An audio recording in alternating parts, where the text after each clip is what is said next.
Assalamualaikum warahmatullahi wabarakatuh. Tabipun. Sebelumnya izin memperkenalkan diri, nama saya Adelia Intan Utami, NPM 19130538, nomor absen 1. Di sini saya akan menceritakan cerita yang telah saya buat untuk memenuhi tugas mata kuliah kajian bahasa Indonesia. Selamat menyaksikan. Lili dan sepatu menari, karya Adelia Intan Utami. Di sebuah desa, hiduplah seorang anak kecil bernama Lili. Lili anak yang cantik dan sederhana.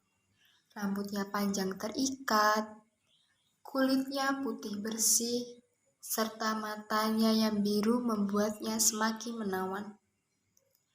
Meskipun Lili lahir dari keluarga yang kurang mampu, ia tetap memiliki tekad dan semangat yang kuat untuk menjadi seorang penari yang hebat.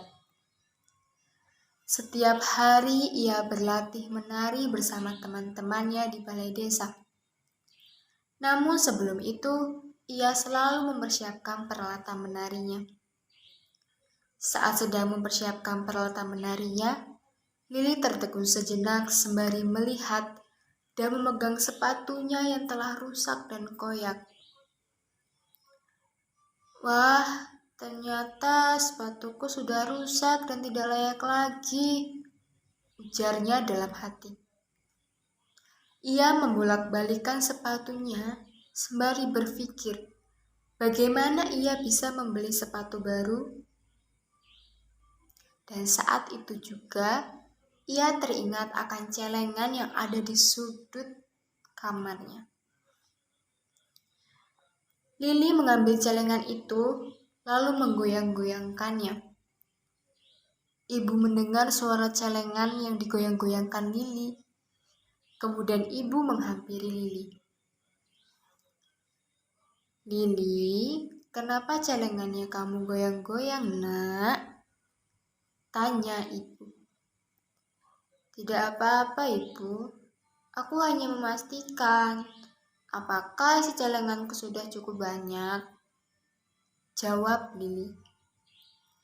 Lili, dengarlah, nak. Celenganmu saja bunyinya kerincing-kerincing.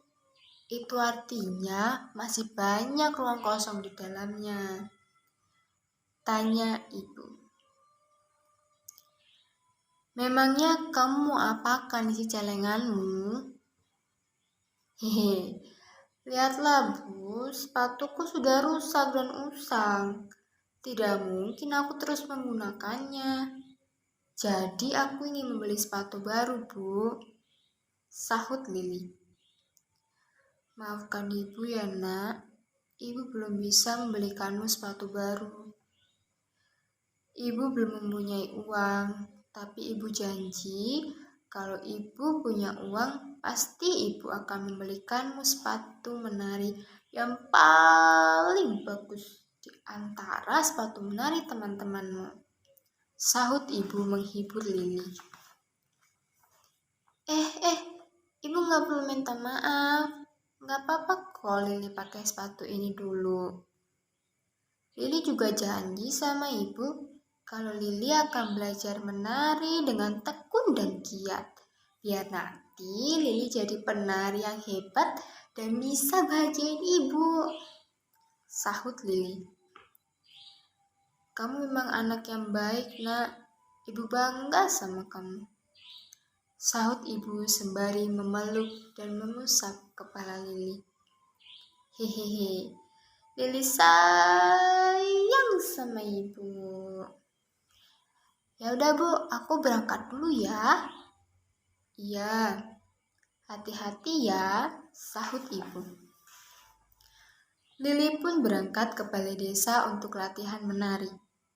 Sesampainya di sana, tiba-tiba Reva datang menghampiri Lili dan mengejeknya. Hei Lili, kamu yakin mau menggunakan sepatumu yang jelek ini lagi? Tanya Reva dengan nada ketus. Reva, emangnya kenapa dengan sepatuku? Aku masih nyaman menggunakannya. Sahut Lili dengan nada sedih.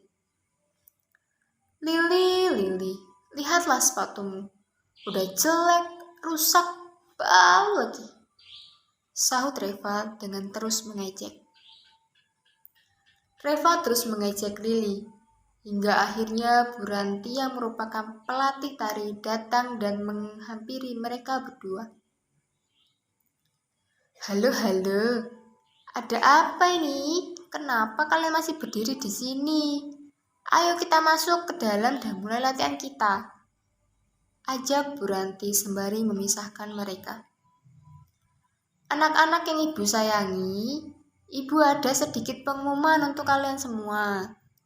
Ibu ingin memberitahu bahwasanya hari Minggu besok ibu akan mengadakan seleksi kepada kalian dan ibu akan memilih perwakilan untuk mengikuti lomba menari tingkat kota. Jadi ibu harap kalian latihan dengan serius dan mempersiapkan semuanya, oke?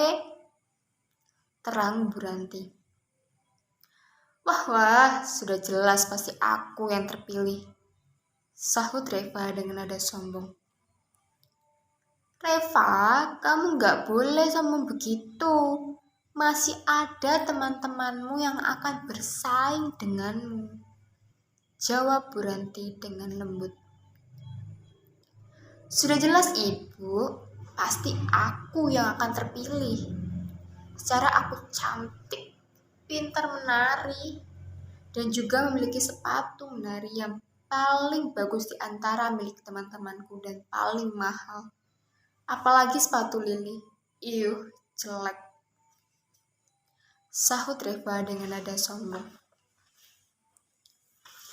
Aduh Reva, kamu tuh sombong banget sih. Sepatu kamu aja yang bagus, tapi tarian kamu kurang bagus. Lili yang tariannya bagus aja gak sombong tuh kayak kamu. Sahut Bona, sahabat Lili. Bona, kamu tidak boleh bicara begitu.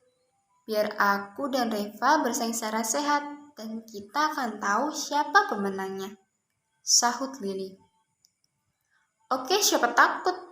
Sebagai kesepakatan, aku akan memberikan sepatuku yang mahal dan satu-satunya ini jika Lili berhasil terpilih dan mengalahkan aku. Jawab Reva dengan berani. Setelah perdebatan yang panjang itu, akhirnya mereka berlatih menari dan masing-masing anak mempersiapkan diri mereka untuk mengikuti seleksi. 1 minggu telah berlalu. Tibalah mereka di kegiatan seleksi itu. Satu persatu anak mulai menunjukkan keahlian menari mereka di hadapan Bu Ranti dan kawan-kawannya. Saat itu Lili mendapat giliran setelah Reva. Reva menari dengan baik dan luas. Hal tersebut membuat Lili semakin gugup dan khawatir akan penampilannya nanti. Akan tetapi, Bona sahabatnya meyakinkan bahwa Lili mampu menampilkan yang terbaik. Jangan khawatir Lili, kamu pasti bisa. Jangan hiraukan perkataan orang lain. Tunjukkan kalau kamu bisa menjadi penari yang hebat di tengah keterbatasanmu. Sahut Bona meyakinkan Lili. Lili hanya menganggukkan kepalanya dan sekarang tibalah saatnya ia menampilkan bakatnya. Lili menari dengan begitu luas, begitu anggun dan tenang. Semua mata tertuju memandangnya menari. Orang yang melihatnya tidak fokus kepada sepatunya, melainkan fokus terhadap tariannya. Setelah selesai menari, semua orang berdiri dan memberikan tepuk tangan kepada Lili yang sangat meriah. Saat itu jugalah Bu Ranti langsung menetapkan Lili sebagai perwakilan yang dipilihnya. Lili, selamat kamu berhasil menjadi pilihan ibu, sahut Bu Ranti. Lili hanya bisa menangis haru. Saat itulah Reva maju ke depan dan langsung memberikan pelukannya kepada Lili. Lili, ini sepatu untukmu. Kamu berhak mendapatkannya.